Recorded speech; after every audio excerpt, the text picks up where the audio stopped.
All right, so now this is a personal contribution. Okay, we've learned what Lean Startup is, also how to use a tool. I don't know, it's extremely simple, and it comes with practice. Okay, after you've done 10,000 Lean Startup Lean Canvas, then you get used to doing them super easy. Okay, there are normally workshops to learn how to use them, how to fill them up proficiently, but okay. This part, what I would like to share with you is my idea of what are some of the challenges you may face as a potential spin-off, spin-out, as a potential project in the educational sector, in research, something that it's called deep tech, right? In the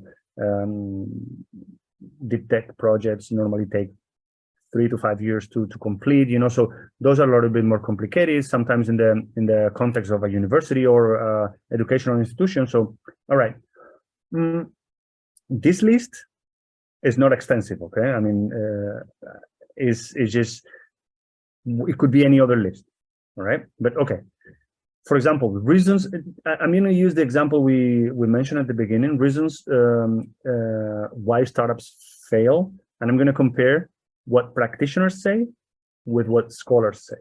All right, so let's have a look. The one on the left is what practitioners say. Of course, a fancy diagram. 101 interviews by CB Insights, a top institution. Okay, no complaining about them or anything. Okay, please, I don't want any legal problems. But you can see a lot of factors. Some of them, I don't know, we could say not poorly defined, but okay, it could be debatable. Some of them, sometimes there is some overlap, etc. Okay, but the main conclusions are similar. Okay, but okay. So first one, no market need. Okay, run out of cash, not the right team, get out compete. Okay, it is true. I told you earlier, no market need, no product market fit. Okay, people don't buy your product. This is especially important for you, as we said. Because of the long time it takes sometimes to do your research. How does this happen in a more academic world? Because there are researchers studying this also, reasons why startups fail. So for example, you have Eisenman from last year. Of course, you see the sample size is 470 founders. Probably, I am assuming this, okay? I don't know the details, especially about the CB Insights then, because of transparency, you know, there is not the same transparency as in the academic world, right? I don't know how they define the sample, how they choose the people to interview, if there is, for example, some selection bias, survival bias, or any other bias through that could affect the sample or the analysis. I'm just assuming that the one on the right is more rigorous, let's say, okay? Larger sample size, and look at the conclusions. There are three conclusions. There are not 50, okay? Keep in mind, misalignment between team members, investors or partners, allocation of capital to ambiguous ideas. So again, not defining well enough and not iterating so that you know what you're building.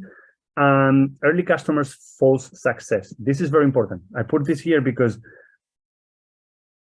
normally we are rejecting hypotheses here, okay, in Lean Startup, as in research normally. But the other is not necessarily true. Okay, many startups fail because they assume that the early success of the first customers can be generalized. So we have to be really aware of this. Why? Because the methodology normally we normally use is we go to closer people in our network, we go to the easier customers, and those returns tend to decrease. Okay, so that is super important. But basically, the idea of this slide is to show the two approaches, completely different. Okay, if you go into the startup world, don't expect to have the same level of rigor, or let's say like that, when you make decisions. Okay. Oh, this is by far for me the major problem. Okay, I copied this is, sorry for so much text, I copied this literally because I wanted to show you that this is not me writing it. This is how venture capitalists or public institutions talk about, when I talk about public institutions, I'm not talking about universities, okay? I'm about public institutions who fund, that give you funds for, and not for research, for technology transfer. So basically dedication, okay? And even if an investor or a partner doesn't tell you, one of the, we know from the previous slide, one of the major risk factors for failure is the team. So unfortunately, researchers, we normally have to do our research or teach or any other obligations at your institution, at your university, and maybe not the whole team, or sometimes not even one person in the team. I've worked with some people in this situation, and the project gets stuck, okay? Maybe fascinating research results, but no commercial viability, okay, for the dedication of the team, okay? This Y Combinator. Y Combinator, I don't know if it rings a bell. If it's Y Combinator is it's a startup, it's an accelerator founded by Paul Graham, is one of the most important ones in the world. You have the link there. And by the way, I didn't mention it at the beginning, but I will share the presentation with all the links and everything, okay, in case you want to check any of them. But I found it super interesting how one of the most, this is probably, if you want to choose one institution, this is the one, okay? And look at the misconceptions they go through. You can start a company while continuing your academic career. This is, I quote this, okay? This is copied from their materials. This is a misconception. Normally, if you do exactly like this, nobody in your research team leaves the university. Normally, the odds of success go down dramatically, okay? Sorry, this is controversial, but this is, and that's why I quoted this, okay? Misconception number 2 is that you should find a CEO. That's not necessarily true, okay? A researcher, a professor can be a great CEO. Amazing, especially at the early stages when the management part is not that important, okay? Same with misconception 3. No business experience is necessarily needed, okay? That it's easier that a Nobel Prize learns how to sell a product than a salesperson has the knowledge of the person who won the Nobel Prize, okay?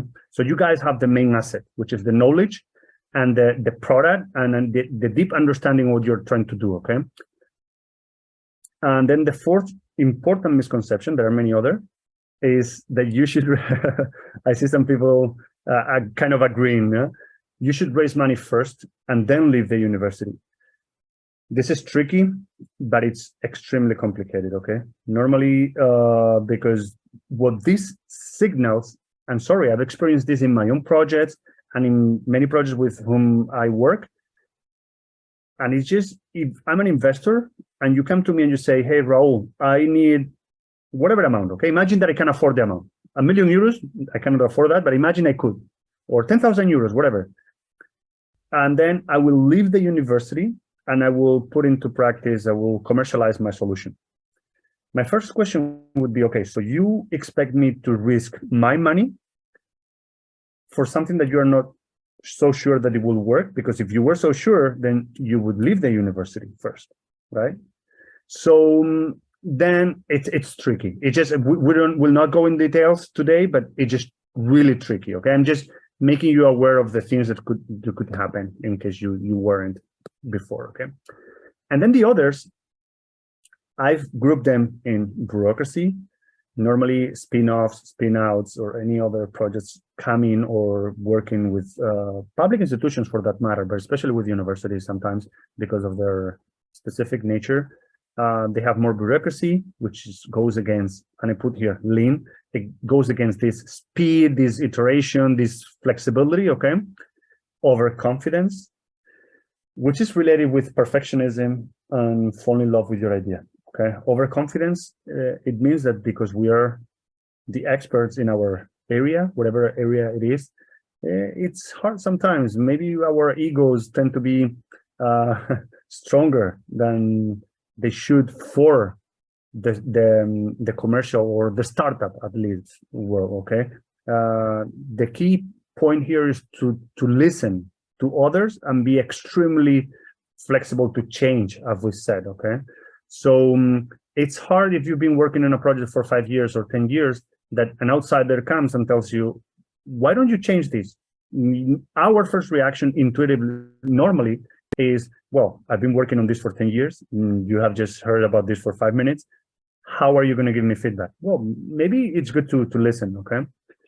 Perfectionism, same thing. And falling in love with your idea. This applies to any entrepreneur because this goes against the lean methodology, but especially for the history we have in a more academic setting, okay?